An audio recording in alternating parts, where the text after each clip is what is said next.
Okay, today lesson 8. Talk about the European explorations and how they found America. Why did these explorers go out into the New World? That's where we left off in lesson 7. They went for God, gold, and glory, but mainly gold. They went to find riches more than anything else. As the Europeans explored, they need to develop new technology. Explorations, one of the great things about explorations is it usually leads to new inventions and new technology. We see that in the space age today as we develop new rockets, the space shuttle. Eventually that technology comes down and the common people get to use it.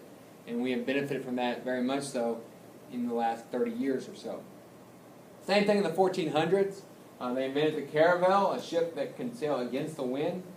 Very important for sailing in the open ocean. Obviously you don't want to get caught where you have no wind to propel you or have the wind switch directions, so that was very important. The triangular sail was able to funnel the wind from any direction into the main sail to keep the boat moving forward. Astrolabe, navigation using the stars. You won't have landmarks in the open ocean, so you have to use the stars. They also used the Chinese invention of the compass, which very successfully to navigate the open waters. So new inventions benefited everyone, not just the explorers, but pushed explorations forward as well. The first explorers to really go out were the Portuguese. They were spurred on by the money and resources of Prince Henry the Navigator, and over time they went farther and farther south from Portugal into some of the islands in the near Atlantic and then down around the coast of Africa. Eventually, over a period of many years, they reached the Cape of Good Hope and learned that there was an entire another ocean, the Indian Ocean, that could lead them to Asia. This was a very exciting discovery because it meant that European explorers could sail around Africa to reach Asia to bring back silk, spices, and gold by the boatload, which would increase the riches that they could obtain. So that was a huge success. However, at the same time, some people were starting to think maybe you could sail this way across the Atlantic, sail west across the Atlantic to reach Asia as well. What can we learn from these early explorers?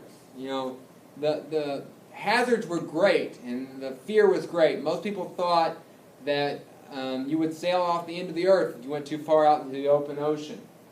They thought about, there were stories of sea monsters, there's scurvy, there's disease, sunburn, all these things. But these early explorers and sailors, they were willing to face all those fears. They were not going to let fear stop them from reaching their goal, which was to achieve riches from Asia and spread, gain glory and spread God as well, Christianity. So, today, as students today and as people today, how many times, I know I've done this, have you let fear stop you from achieving what you want to achieve?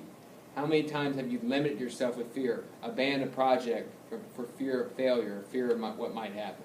These explorers pushed through that fear, and we need to do the same thing. Now, that being said, I'm not telling you that you need to go out and do reckless things. I'm talking about, these explorers, they didn't try to conquer the Indian Ocean in a canoe. They prepared. They built caravels, they studied maps, they studied the stars, they did the work, and then they didn't let fear stop them as they went out. So prepare for whatever you want to achieve, and then don't let fear of failure or fear of anything else stop you from trying to achieve it. You really cannot, fear of failure is really a false fear. If you're preparing and you fail, and as long as you keep going, you keep persistent, you keep learning, you really can't fail because you're going to learn from what was happening before and you keep getting better. Columbus challenged the belief that the world was flat. He was an Italian sailor. He grew up on boats, incredible sailor, one of the best sailors probably the world has ever seen. And he studied the science that the world was round. He also thought the world was small. And so he thought he could sail west from Portugal and reach Asia. He was wrong on this, but he was right about the world being round. To achieve his goal, he was going to need he's going to need a boat and sailors. So he went around and asked the monarchs of Europe for boats and sailors and money and support, and they all laughed at him. They said, you're going to sail off the end of the earth. You're going to kill yourself. You're going to waste our money. He heard no several times from European monarchs, but he did not let no stop him. he continued to be persistent, and after asking the monarchs of Spain for the second time, they gave him 3 boats, the Nina, Pinta, and Santa Maria, and sent him out to achieve his dream of sailing west towards Asia. The trip was a longer trip than he expected. He thought the world was very small, much like, Columbus's view of the world. If we're looking at an analogy, Columbus's view of the world was that it was like the size of maybe this golf ball, small. You could quickly get to Asia, when the world was actually about the size of this little basketball, much larger, and there was a continent in the way. So he thought it would only take a few weeks to get over to Asia by sailing west, but however, it took him, after 5 weeks of sailing, he still had not found land, and his crew was about to mutiny on him. He convinced them to go a little bit farther, and then he ran into what he thought was Asia, but was really the West Indies and the Caribbean Sea, and found the New World. Even though he didn't know he found the New World, he thought he was in Asia. And that was on October 12, 1492. What can we learn from Columbus? Columbus had the courage to challenge beliefs.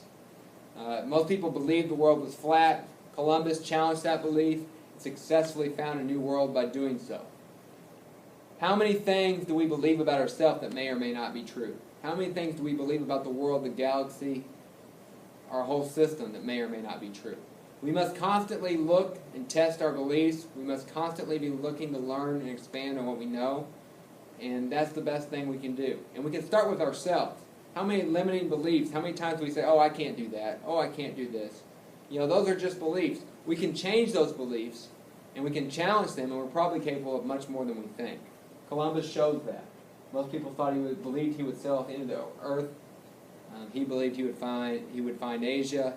In the end, he didn't find Asia, but he found a new world. So we have to give Columbus a lot to learn from that. So, in summary, face your fears, be prepared, challenge your beliefs, and be ready to continue to learn. That's what we can learn from these early explorers. And these early explorers opened up the Europeans to many different worlds and areas that they'd never been before. Thank you.